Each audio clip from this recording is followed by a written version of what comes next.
In this section, you will hear about the lineage and background of Prophet Musa, peace be upon him, and is mentioned in the Quran. It will cover the blessed appearance of Prophet Musa, peace be upon him, the lineage of Pharaoh, and the virtues and status of Lady Asiya. It also includes Pharaoh's claim to divinity, his dream, and his decree to kill the male children of the Israelites. The birth of Prophet Musa, peace be upon him, and the divine arrangements for his protection by Allah, his upbringing in Pharaoh's palace, the divine plan to return him to his mother, the incident of a man being killed by Prophet Musa, peace be upon him, and his departure to Madian. There he meets Prophet Shu'aib, peace be upon him, and marries his daughter in exchange for 10 years of service. Then the arrival of Prophet Musa, peace be upon him, at Mount Sinai, and the shower of divine blessings upon him. Among the events and stories narrated in the Quran, the story of Prophet Musa, peace be upon him, is the greatest. He was a resolute messenger of Allah, and his story is scattered throughout 73 chapters of the Quran. In Surah Al-Qasas, verses 1 to 3, Allah Almighty says, "These are the verses of the clear book. We recite to you from the story of Musa and Pharaoh in truth for people who believe." These verses contain advice and reminders for the believers, while they also carry warnings and threats for the disobedient, rebellious, and sinful people. Prophet Musa, peace be upon him, was a sincere messenger of Allah, and he was granted the honor of conversing with Allah. Allah mentioned his virtuous status in Surah Maryam, verse 51, saying, "And mention in the book the story of Musa. Indeed, he was chosen, and he was a messenger and a prophet.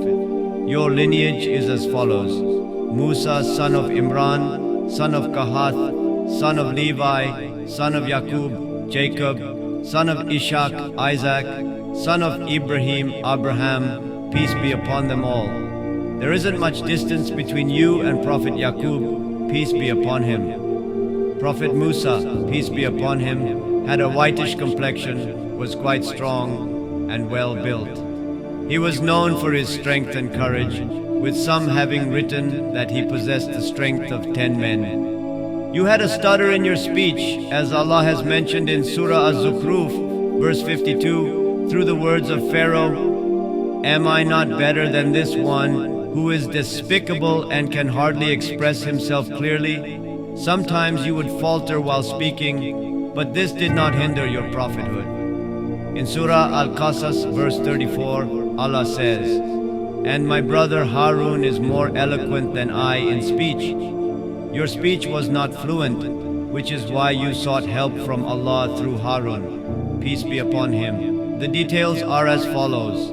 The children of Israel, the descendants of Prophet Yaqub, peace be upon him, migrated from Palestine to Egypt during the time of Prophet Yusuf, Joseph, peace be upon him, as we mentioned at the end of his story.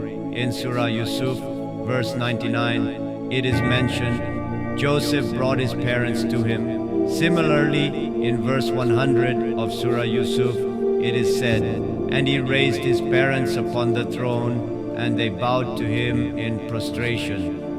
Prophet Yaqub, peace be upon him, his wife and his sons all migrated to Egypt to join Yusuf, peace be upon him. Yusuf, peace be upon him, was the ruler of Egypt at the time, and they all settled there. Historians have written that when the Israelites first entered Egypt, their number was around 80. However, their population continued to grow until by the time Prophet Musa, peace be upon him, led them out of Egypt, they numbered around 600,000. All of this happened after the era of Prophet Yusuf, Joseph, peace be upon him. During the time of Yusuf, peace be upon him, the ruler of Egypt was called Pharaoh. Pharaoh was a title, similar to how Caesar, Kisra, and Najashi were titles. Every king of Abyssinia, Ethiopia, was called Najashi, the ruler of Rome, and Constantinople was called Caesar, and every king of Persia was referred to as Kisra. Similarly, any king of Egypt was called Pharaoh. These events occurred during the time of Yusuf, peace be upon him. The Pharaoh during Yusuf's time was named Rayyan ibn Walid. During his reign, Yusuf, peace be upon him, gained great authority and respect. Rayyan greatly respected Yusuf and knew well that Yusuf did not follow his religion, yet he still trusted him. Yusuf, peace be upon him, managed significant matters of his kingdom. Through his God-given wisdom, Yusuf saved the country from famine and rescued it from hunger and poverty. As a result, during his time, the Israelites lived a royal life and enjoyed high status in Egypt. After Rayyan's death, Qabus ibn Musab became the king. He was an extremely oppressive, tyrannical, and polytheistic ruler. He subjected the Israelites to severe suffering, but this happened after Yusuf, peace be upon him, had passed away. After Qabus' death, another pharaoh took the throne in Egypt, named Walid ibn Mus'ab, who was Qabus' brother. Walid's wife was Asiya bintai Muzahim. Regarding her, the Prophet Muhammad, peace and blessings be upon him, said, "Many men attained perfection, but among women none attained perfection except Maryam, the daughter of Imran, and Asiya, the wife of Pharaoh. Indeed, the virtue of Aisha, may Allah be pleased with her, over all women is like the superiority of a stew over all other foods." Lady Asiya was a pious, virtuous, and believing woman. Pharaoh wanted to forcefully take her, meaning he planned to marry her against her will by taking her away from her father. Her father objected, saying she was too young, but Pharaoh insisted, "No, she is not too young, so she should be married to me for a bridal payment, dowry." Her father informed her of Pharaoh's intentions. Lady Asiya said, "How can I marry an unbeliever?" To this, Pharaoh threatened to kill her entire family. In the end, Lady Asiya agreed to marry Pharaoh to save her family, but she did not accept the dowry. Despite living with Pharaoh, Lady Asiya hated his disbelief and tyranny, but remained steadfast in her faith. Although she lived in Pharaoh's house, she did not become a disbeliever like him, but stayed a true believer. This was the story of Lady Asiya's marriage. Pharaoh Walid ibn Musab was a very oppressive and cruel man. He reached such extremes of tyranny and oppression that perhaps no other human has reached. He even claimed divinity, saying, "O my people, I do not know of any God for you other than myself." He also used to say, "I am your Lord, the highest." Pharaoh contested Allah in both divinity and lordship. Allah mentions in Surah Al-Qasas verse 4, "Indeed, Pharaoh exalted himself in the land and made its people into factions, oppressing one group among them, slaughtering their sons, and letting their females live. Indeed, he was one of the corruptors." During the time of Pharaoh, the Israelites were considered the most despised and lowly people. Pharaoh had humiliated and degraded them to the utmost degree. In society, they were counted among the lowest classes, although there was a time when these very people lived a royal life in Egypt. Pharaoh had declared that all the Israelites were slaves, and he forced them to work like purchased laborers. The women were treated like maid servants and slaves, and he made them do whatever he wished. He issued a general decree that the Egyptians were to be considered superior and referred to as the Copts. Pharaoh had enslaved and subjugated the Israelites, weakening them in every possible way. Allah states in Surah Al-Qasas verse 4, "And he had made one group among them weak." The Israelites were waiting for deliverance from this humiliation because they had received a prophecy.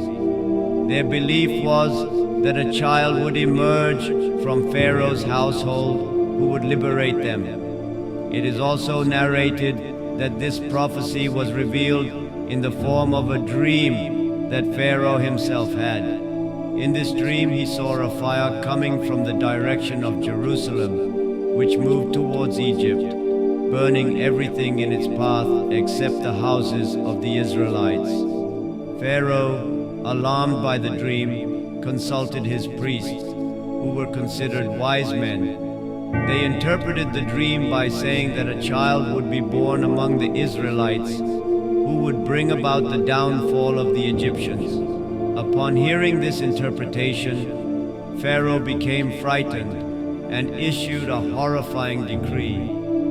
Every male child born among the Israelites was to be killed. By Allah's will, Harun, peace be upon him, was born before this decree, and the mother of Musa, peace be upon him, was expecting him at the time. Pharaoh had ordered that any son born to the Israelites be killed and daughters be allowed to live. This decree was carried out, and every newborn boy was slaughtered while the girls were spared.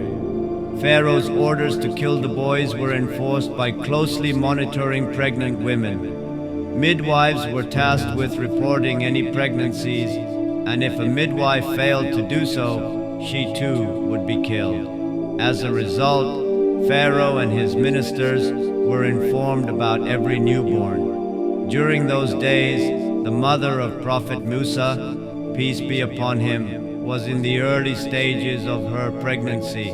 She kept it hidden and concealed herself from the midwives until the time of labor arrived and she gave birth to the child. Only her close relatives knew about the birth. No one else was aware. After the child was born, she became anxious. She had successfully hidden herself during her pregnancy, but now, how would she hide the baby? Nevertheless, she continued doing her best until she received a command from Allah. This command was placed in her heart by Allah, meaning it was inspired.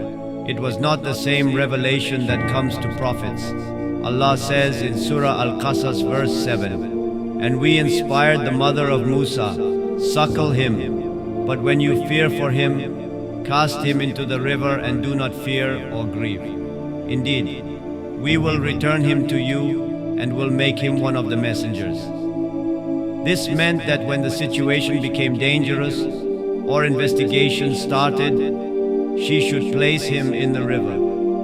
Imam Ismail, may Allah have mercy on him, once overheard a young girl reciting a few lines of poetry and remarked on their eloquence. The girl replied that after Allah's words, no eloquence could compare. This blessed verse contains two pieces of information, two commands, two prohibitions, and two glad tidings.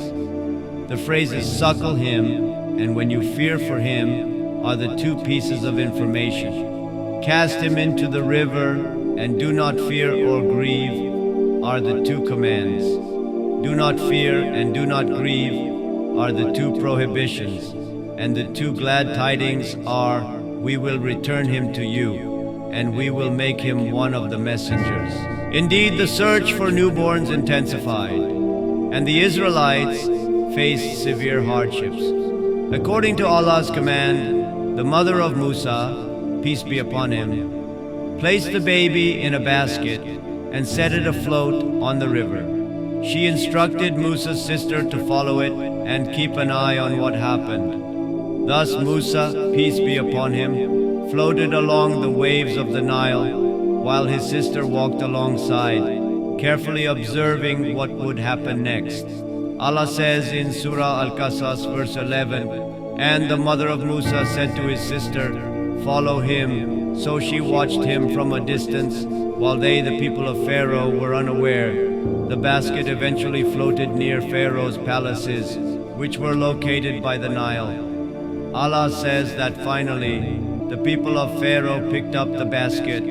This very child was destined to be their enemy and the source of their downfall. They wished to care for the child, but this same child would bring about their destruction. Allah states in Surah Al-Qasas verse 8, "Indeed, Pharaoh, Haman, and their soldiers were deliberate sinners. Pharaoh's wife, Asiya, immediately recognized that the baby was from the Israelites. She said, and Pharaoh's wife said, "He is a comfort to me and you. Do not kill him. Perhaps he may benefit us, or we may adopt him as a son." But they were unaware of Allah's plan. To this Pharaoh replied, "He is a comfort to your eyes, not mine. I do not wish for any child of the Israelites to be raised under my care. Therefore he will only be a comfort to you." Ibn Abbas, may Allah be pleased with him, narrates that if Pharaoh had said, "This child is a comfort to my eyes as well," Allah would have granted him guidance. But since he said, "This child is a comfort only to your eyes, not mine," Prophet Musa, peace be upon him, became a comfort for Asiya, but never for Pharaoh. Allah says in Surah Al-Qasas, verse 10, "And the heart of Musa's mother became empty from everything except her worry for Musa." This means her heart was consumed with nothing but the thought of Musa. Look at the condition of a mother's heart and the anxiety she experiences in times of hardship. The tenderness and love that only a mother's heart possesses is something we men cannot fully comprehend. Allah is describing how Musa's mother was overwhelmed with love and concern for him, and nothing else mattered to her. No other affection could surpass her love for Musa. Her heart was entirely focused on him. In the same verse, Allah says, "She was almost about to disclose the matter, had we not strengthened her heart so that she would be among the believers." Allah, in His mercy, reassured her heart, preventing her from revealing the secret. Then, see how Allah's plan worked to return her beloved child to her. When the baby reached Pharaoh's palace, he began to cry for milk. Several women were brought to nurse him, but he refused milk from all of them. Finally, they decided to take the baby outside the palace. Allah says in Surah Al-Qasas, verse 12, "And we had already forbidden foster mothers for him before. Every woman who tried to nurse him failed. This was a divine intervention from Allah, as no woman could successfully feed the child." Meanwhile, Musa's sister was watching from a distance. In Surah Al-Qasas, verse 12, she said, "Shall I tell you of a household that will rear him for you and take good care of him?" They asked her, "How do you know they will take good care of him?" She replied, "Because they are a poor family, and when they find out this child is from Pharaoh's household, they will hope for rewards and gift. There is also a kind-hearted woman in that house who will gladly nurse the child." They agreed and said, "Very well." So Musa's sister brought them to her home, where his mother nursed him, and Prophet Musa, peace be upon him, immediately began drinking her milk. Lady Asiya sent a message to the mother of Prophet Musa, peace be upon him, asking her to come to the palace and stay there until the child weaned. However, the mother of Musa declined, saying, "I have my family and I have a husband. I cannot leave my household." Since Prophet Musa, peace be upon him, refused to nurse from anyone else, they had no choice but to bring him to his mother's house for nursing. As a result, the mother of Musa received great respect, and Pharaoh's messengers began bringing gifts to her home. Allah says in Surah Al-Qasas, verse 13, "So we restored him to his mother, that her eyes might be comforted, and she would not grieve, and so that she would know that the promise of Allah is true. But most people do not know." Thus, Prophet Musa, peace be upon him, began to grow up in the royal palace until he became a strong, handsome young man by the age of 18. Allah says in verse 14, "And when Musa reached full strength and maturity, we bestowed upon him wisdom and knowledge. Thus do we reward the doers of good." Time passed, and one day Musa, peace be upon him, went out at a time when people were usually indoors. It is said that it was midday. He entered the city, where most people were unaware, and only a few were outside. he saw two men fighting, one from the Israelites and the other from Pharaoh's people, an Egyptian. The man from Musa's own people called for his help against his enemy. Musa, peace be upon him, moved by his sense of justice, saw the Egyptian overpowering the weak Israelite. So Musa advanced and struck the Egyptian on the chin with a single punch. His intention was merely to help the Israelite, but due to his immense strength, the Egyptian died instantly. In Surah Al-Qasas, verse 15, Allah says, "So Musa struck him and put an end to his life." Musa, peace be upon him, was shocked at what had happened. He had no intention of killing the man. Immediately Musa said, "This is from the work of Satan." He meant that his intention was not to kill the Egyptian, but in a moment of overwhelming emotion, Satan caused him to act impulsively, and due to his strength, the man died unintentionally. Allah continues in verse 15, "Indeed, Satan is an enemy, clearly leading astray." This shows that Musa, peace be upon him, knew Satan to be an enemy and a source of misguidance. It also shows that he was a monotheist and not a disbeliever. He quickly turned to Allah for forgiveness for this unintentional sin. As mentioned in verse 16, Musa, peace be upon him, said, "O my Lord, I have wronged myself, so forgive me." Allah then forgave him, for He is the forgiving, the merciful. This was an unintentional sin, a mistake. Musa, peace be upon him, then made a promise to Allah, "O my Lord, for the favor you have bestowed upon me, I will never again be a supporter of the guilty." By this, he meant that since Allah had shown mercy by forgiving him, Musa understood that Allah had accepted his repentance and had showered His mercy upon him. So now, Prophet Musa, peace be upon him, made a vow that he would never assist a wrongdoer, but would instead stand against them. However, he became concerned that he might be killed in retaliation for the Egyptian he had unintentionally killed. As mentioned in verse 18, in the morning he entered the city, fearful and vigilant, awaiting developments. Suddenly, he saw the same man who had sought his help the previous day, once again calling for assistance. Musa, peace be upon him, said to him, "Indeed, you are clearly a troublemaker."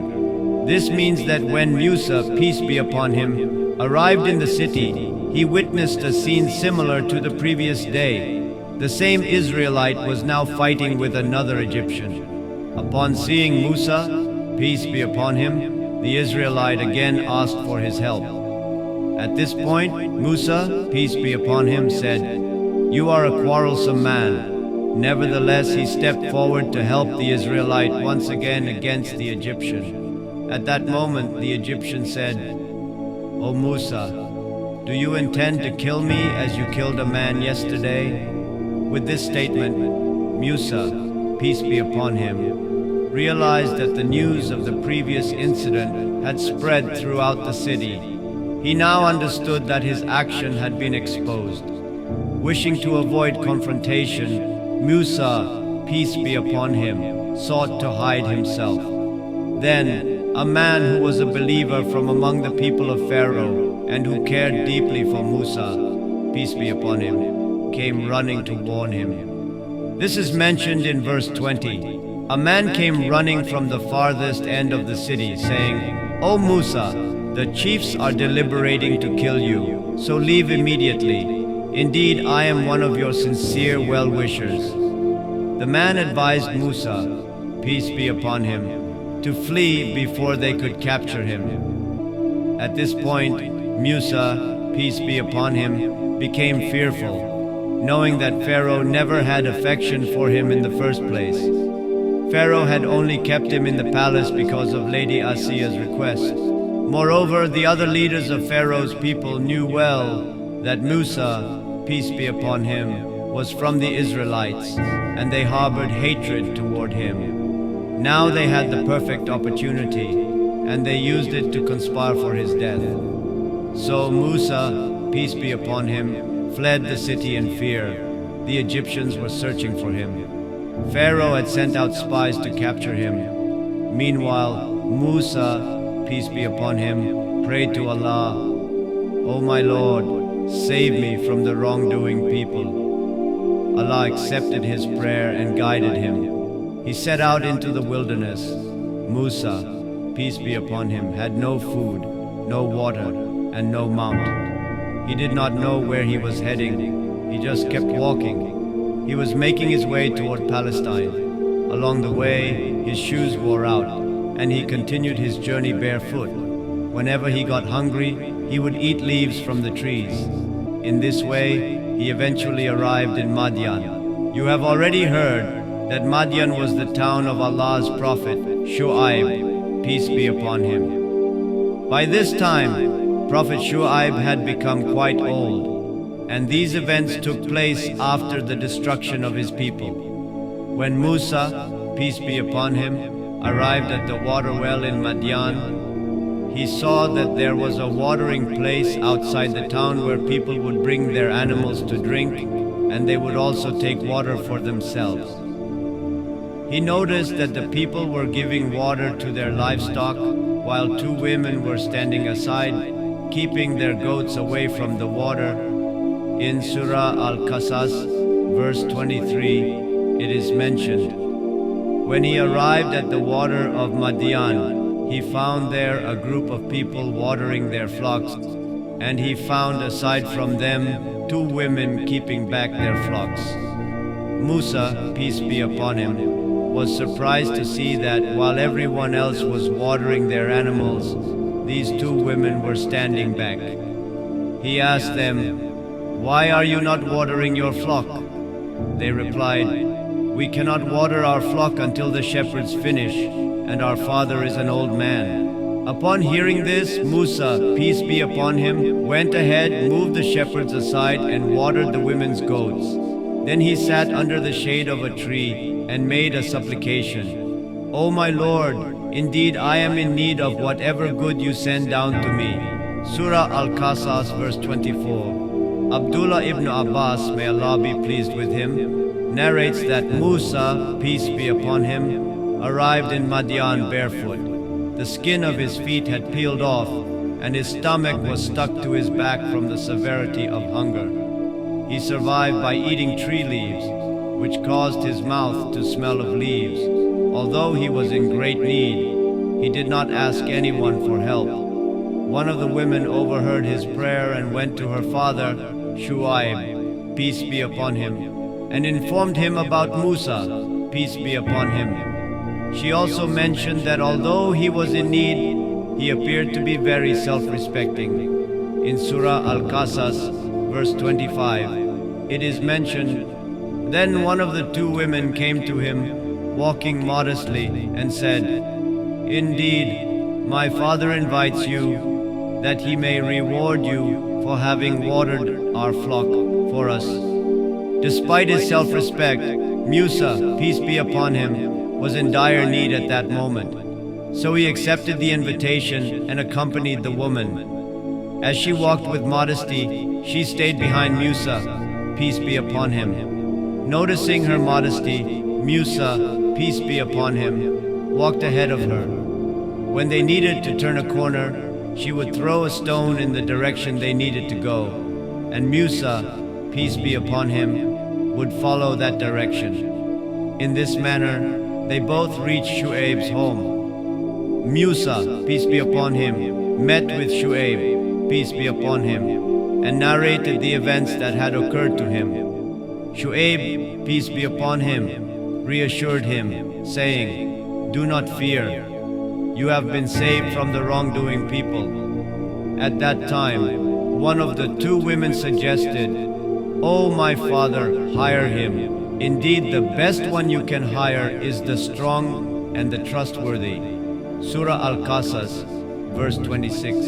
Shu'aib, peace be upon him, then offered to marry one of his daughters to Musa, peace be upon him, even though Musa, peace be upon him, had nothing to offer. The question arose regarding what would be agreed upon as the dowry. Shu'aib, peace be upon him, proposed, I intend to marry one of these two daughters of mine to you on the condition that you serve me for 8 years, but if you complete 10 years, it will be as a favor from you. Surah Al-Qasas, verse 27. This meant that Musa, peace be upon him, would tend to his flock for 8 years, and the additional 2 years would be up to him as an act of goodwill.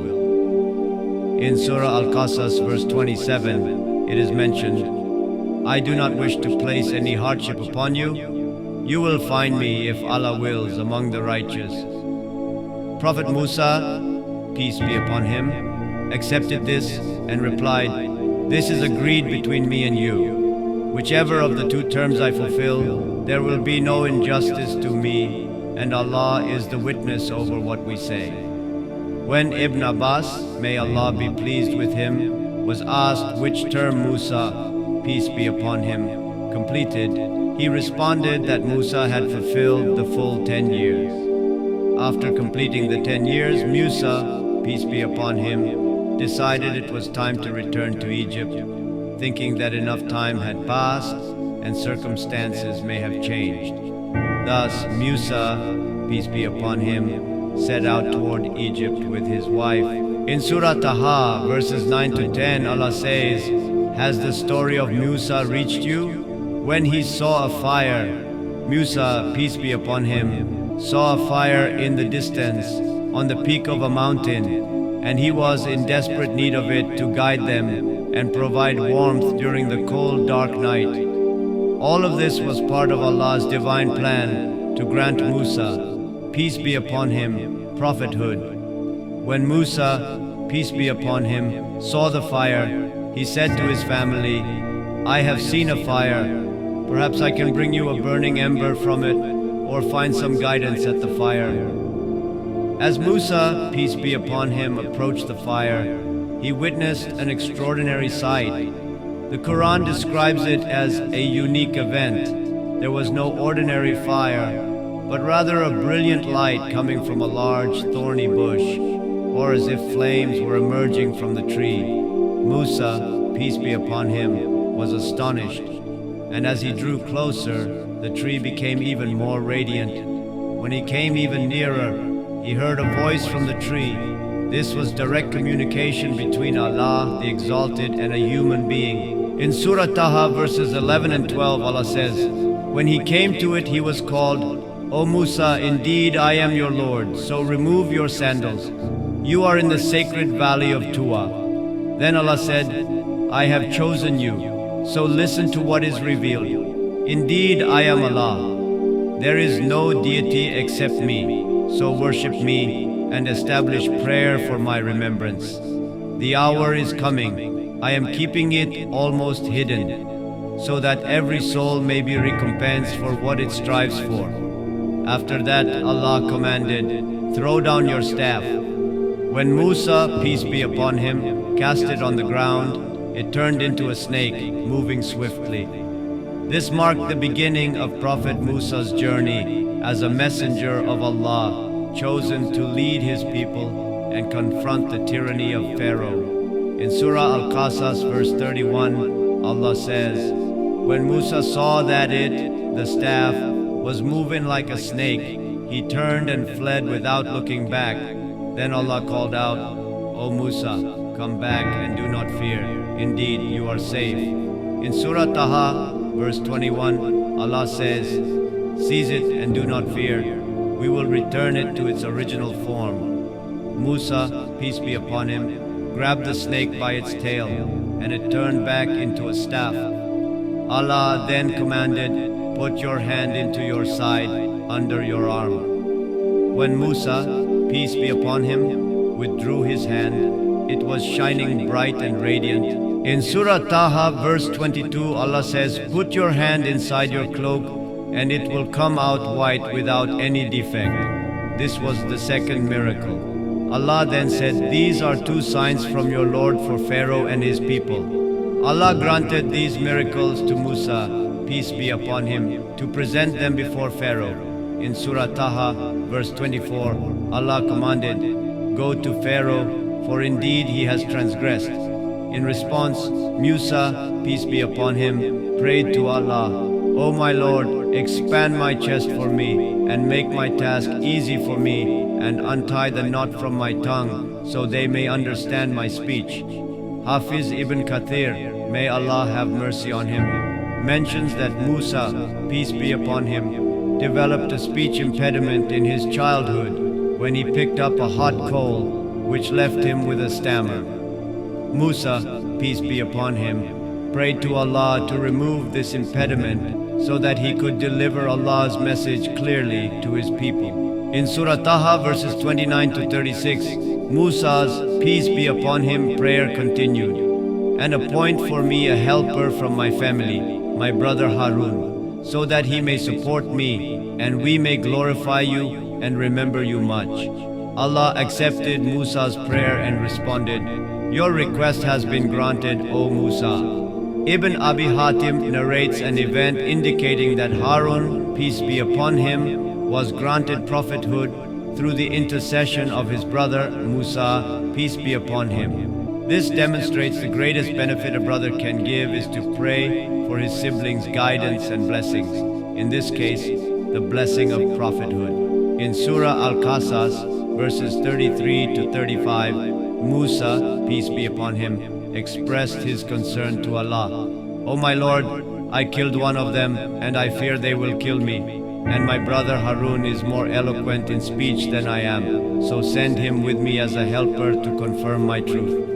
Allah responded, "We will strengthen your arm through your brother, and we will grant you both dominances, so they will not harm you. With our signs you both and those who follow you will be victorious."